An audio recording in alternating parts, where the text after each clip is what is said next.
Lihtne mõju on see, et kui tahate öelda, et panete vastu kõrva, siis esiteks käes hoides inimese keha on elektrolüüt, levib ta juba kätte ja siit tuleb ta otse aju.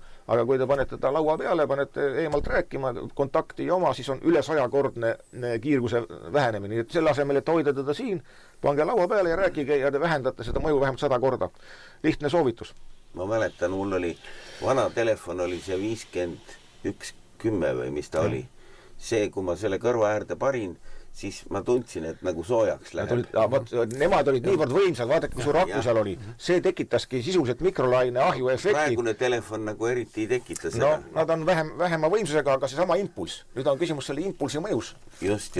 Ma tuleksin tagasi selle sama elektroülitundlikkuse juurde, et millest teadlased räägivad järjest rohkem ja hoiatavad selle eest, et see kasvav ja pidev